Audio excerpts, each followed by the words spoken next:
2 जने आए थे, 3-4 तरह की दाल देके गए, आटा-वाटा देके गए और तेल ऐसे ही बैठी बस याद आती रहती है बच्चों की, दोनों बाप बेटों की।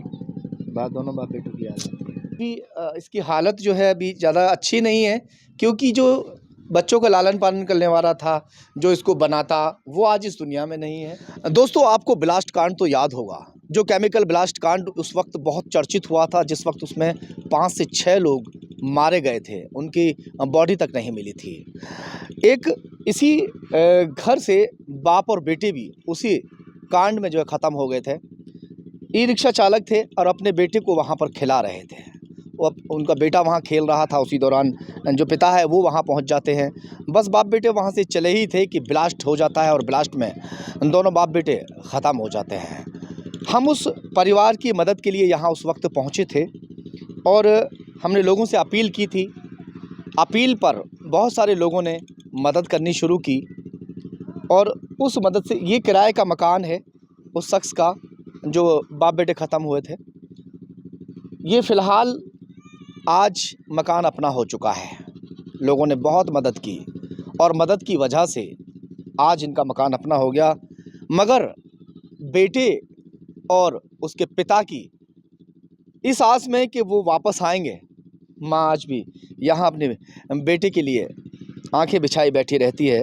और मैं इस वक्त बुलंदशहर के दक्ष गार्डन के बिल्कुल सामने मौजूद हूँ और ये गांव ढकोली का पास है।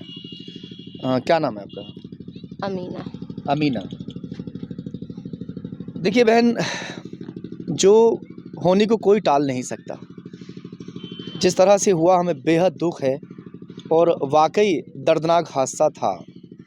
मगर अब जिस तरह से इस घर में इनके पति की यादें बसी हैं, इसमें लगभग 3 साल का समय इनको हो गया।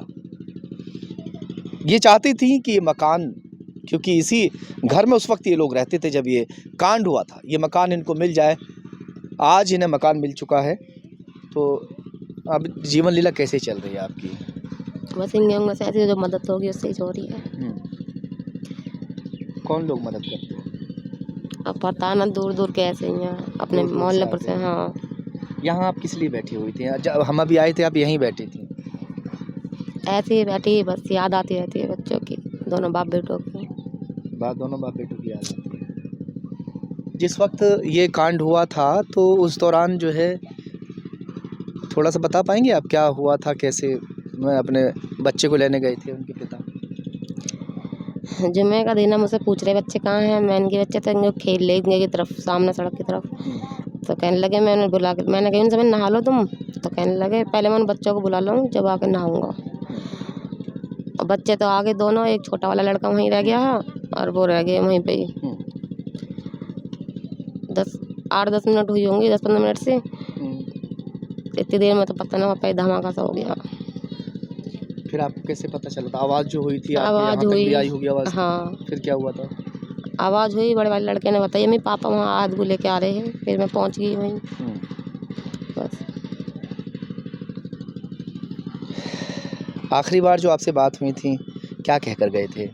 बच्चे को लेने के लिए कहाँ से आए थे? ट्रली चलाते थे, जैसे ये रिक्शा चलाते थे, तो वहीं से आए थे? कहाँ से आए थे? ट्रली चला के आए, चद्दर लेके आए कूलर की, ट्रली चला के आके कहने लगे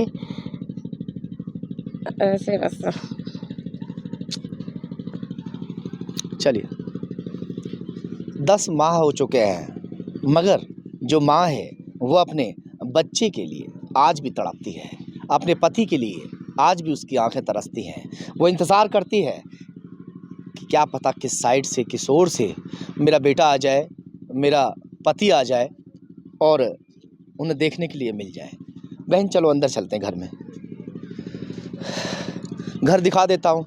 कुछ जो राजनीति करने वाले लोग हैं उस दौरान ये इल्ज़ाम लगा रहे थे इनके पति के ऊपर कि वो उसके घर में चल रहा था, जबकि इसके घर से भी कम से कम 200 से 300 मीटर की दूरी पर वो जगह है जहाँ पर जो है ये ब्लास्ट हुआ था। आज भी हालांकि ये जो घर है 60 गज ज़मीन में बना हुआ है और ये आज भी इसकी हालत जो है अभी ज़्यादा अच्छी नहीं है, क्योंकि जो बच्चों का लालन पालन करने वाला था, जो इसको बनाता, वो आज इस दुनिया में नहीं है। मगर मैं उन लोगों का बड़ा शुक्रिया अदा करता हूँ जिन लोगों ने इस बहन को मदद किया, इनके बच्चों के लिए मदद किया। मैं उन भाइयों का तहे दिल से शुक्रगुजार हूँ, क्योंकि उस वक्त जिस वक्त ये कांड हुआ था, हमने यहाँ पर वो खबर चलाई थी और इनकी मदद के लिए हमने उस वक्त गुहार लगाई थी। और मदद की गुहार पर आप लोगों के हाथ आगे बढ़े और हाथ बढ़ाकर इस बहन का साथ दिया, जिसकी वजह से आज जो किराए का मकान था, उस मकान में ये अपने बच्चों को लेकर रह रही है।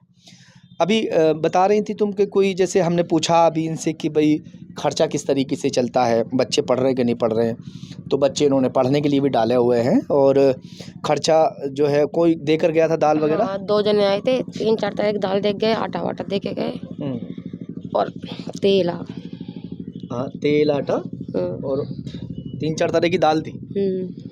तो अभी भी जो मदद करने वाले लोग हैं इस तरह से, जो निकालना चाहते हैं, वो आकर आपको अगर देना चाहें तो दे सकते हैं। हाँ, दे सकते हैं। तो देखिए, दुख तो बेहद उस वक्त भी बहुत हुआ था, और जिसने भी ये कांड के बारे में सुना था, उस वक्त उसका कलेजा दहल गया था कि इस तरह का कांड था। हम आपको बताते हैं कि जिस वक्त ये कांड होता है, वो एक केमिकल फैक्ट्री थी और केमिकल फैक्ट्री में ये कांड हुआ था। कुछ लोग वहाँ पर ये आज तक भी खुलासा नहीं हो पाया कि क्या बनाते थे।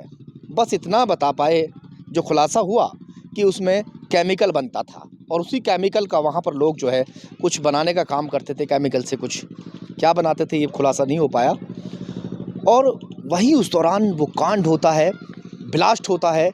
इतना तगड़ा ब्लास्ट था कि तमाम जो इलाका है, आसपास के जो ये बिल्डिंगें हैं, दिखाऊं मैं थोड़ा सा आपको, ये बिल्डिंग दिखाई दे रही होगी सामने आपको, इसके तमाम शीशे चटक कर ज़मीन पर आ गिरे थे।